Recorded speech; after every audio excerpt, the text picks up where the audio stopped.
সারাদিনের রোজার ক্লান্তি শেষে আর গরমের ক্লান্তি দূর করতে যদি এমন একটা ডেজার্ট আইটেম তৈরি করে দেন, আমার মনে হয় বেবি থেকে বড় সবার আপনি প্রশংসা পাবেন। দেখুন তো এই ডেজার্টটার মধ্যে কত রকমের ফ্রুটস আছে। এই ফ্রুটসগুলো দিয়ে আপনারা যদি এই ডেজার্টটা বেবিদেরকে তৈরি করে দেন, তাদের এত বেশি ভালো লাগবে আর বড়রা আপনার জন্য আপনাকে এত বেশি প্রশংসা করবে আপনি ভাবতেই পারবেন না। তো চলুন শুরু করি। আমি কি ডেজার্ট আইটেম তৈরি করছি আপনাদেরকে দেখাচ্ছি। এখানে আমি চুলায় হাফ কেজি লিকুইড মিল্ক দিয়েছি। আমি এখানে হাফ লিটার লিকুইড মিল্ক জাল করে নিলাম। 10 মিনিট জাল করে একটু কমিয়ে নিয়েছি। কমিয়ে নিয়ে আমি কাপের মধ্যে অল্প একটু রেখে দিয়েছি। তারপর আমি চুলায় একদম লো আঁচে করে রেখেছি। লিকুইড দুধগুলোকে আমি এখন একটু চিনি দিয়ে দিলাম, 1.5 টেবিল চামচ পরিমাণ চিনি দিয়ে দেন আমি কাপের মধ্যে যে একটু দুধ রেখেছিলাম ওগুলোর মধ্যে আমি 1.5 টেবিল চামচ পরিমাণ কাস্টার্ড পাউডার দিয়ে দিলাম। কাস্টার্ড পাউডার আমি এখানে ইউজ করেছি হাইকোর কাস্টার্ড পাউডারটা, আমার কাছে ভালো লেগেছে। আপনারা চাইলে অন্য ব্র্যান্ডের দিতে পারেন।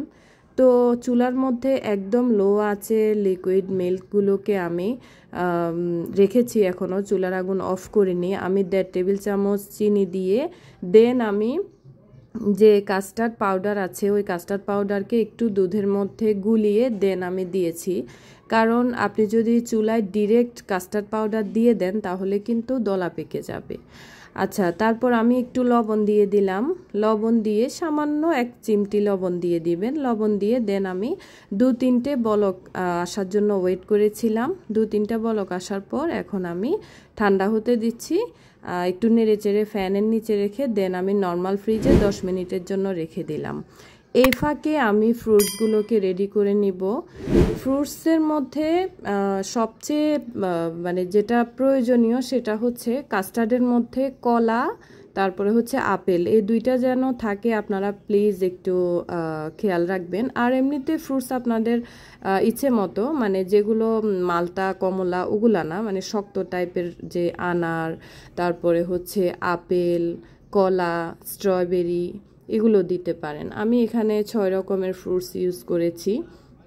তো দেখুন আমার কাস্টার্ডগুলো 10 মিনিট ফ্রিজে রাখার পরে কেমন হয়েছে আমি বাটিতে নিয়ে নিলাম। নিয়ে দেন আমি আস্তে আস্তে ফ্রুটসগুলো আমি দিয়ে দিচ্ছি। প্রথমে দিয়ে দিচ্ছি কলা। আচ্ছা, কাস্টার্ডের মধ্যে আপনারা সাগর কলা দেওয়ার ট্রাই করবেন। যদি সাগর কলা দেন তাহলে 2টো ছোট টুকরো করে দিবেন, আর না পেলে সবরি কলা দিবেন আমার মতো। আচ্ছা, এখানে আমি কলা, সবুজ আপেল, লাল আপেল, আনার, আঙুর ফল, তারপর স্ট্রবেরি দিয়েছি। আপনারা আপনাদের পছন্দ মতো ফ্রুটস দিবেন। বেশি ফ্রুটস না থাকলে 2-1 রকমের দিতে পারেন। তো দিয়ে আমি এগুলোকে একদম ভালোভাবে মিক্স করে নিচ্ছি। ফ্রুটসগুলো ভালোভাবে মিক্স করে নেওয়ার পরে আপনারা যদি চান একটু ফ্রিজে আবার রেখে দিবেন তাহলেও পারেন। তো আমি মিক্স করে জাস্ট ডেকোরেশনের জন্য আবার এই ফ্রুটসগুলো উপরে দিয়ে দিচ্ছি। এটা জাস্ট ডেকোরেশনের জন্য দিয়ে দিলাম। তো বন্ধুরা দেখুন তো ডেকোরেশনের পরে কত ভালো লাগছে দেখতে, কত লোভনীয় লাগছে, আর মন প্রাণ জুড়ানো একটা স্পেশাল ডেজার্ট হয়ে গেল। আপনাদের কাছে কেমন লেগেছে আমার আজকের কাস্টার্ড ডেজার্ট আইটেমটা? যদি আপনাদের কাছে ভালো লেগে থাকে অবশ্যই আপনারা লাইক, কমেন্ট এবং শেয়ার করে দিবেন এবং আমার পাশে থাকবেন। আল্লাহ হাফেজ, আসসালামু আলাইকুম।